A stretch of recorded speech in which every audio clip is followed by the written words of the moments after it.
Mahad MIDC police Thane हद्दीमध्ये महिलांवर अत्याचार व विनयभंग होण्याच्या घटना दिवसेंदिवस वाढत आहेत। दिनांक 19 एप्रिल 2025 रोजी महाड तालुक्यातील देशमुख कांबळे शिंदे कोंड येथे एका महिलेचा विनयभंग झाल्याची घटना नुकतीच घडली। नीलकंठ बाळा सावंत वय वर्ष 54, विशाल नीलकंठ सावंत वय वर्ष 35, दोघेही राहणार संतोषनगर नांगलवाडी येथील रहिवासी असून या दोघा आरोपींविरोधात विनयभंगाचा गुन्हा दाखल करण्यात आलाय।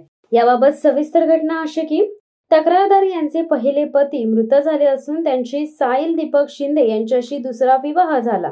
मृत पती व तक्रारदार या दोघांनी मिळून मारुती सुझुकी कंपनीची वॅगनर कार खरेदी केली असून ती तक्रारदार यांच्या ताब्यात आहे।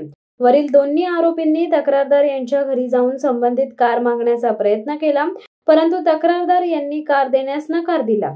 या प्रकरणामुळे दोघेही आरोपी तक्रारदार यांचे पती यांच्या अंगावर धावून गेले असता तक्रारदार सदर ठिकाणी पोहोचल्या। यानंतर दोघा आरोपींनी तक्रारदार यांच्या मनामध्ये लज्जा उत्पन्न होईल असे कृत्य करून त्यांचा विनयभंग केला। या संपूर्ण घटनेमुळे दोन आरोपींविरोधात विनयभंग व इतर कलमांतर्गत गुन्हा दाखल करण्यात आला असून महाड उपविभागीय पोलीस अधिकारी शंकर काळे व महाड एमआयडीसी पोलीस ठाणे अतिरिक्त कार्यभार पोलीस निरीक्षक संतोष जाधव यांच्या मार्गदर्शनाखाली पोलीस हवालदार राजेश गोरेगावकर या संपूर्ण गुन्ह्याचा अधिक तपास करीत आहेत। शिवसत्ता टाइम्ससाठी रेश्मा माने, महाड।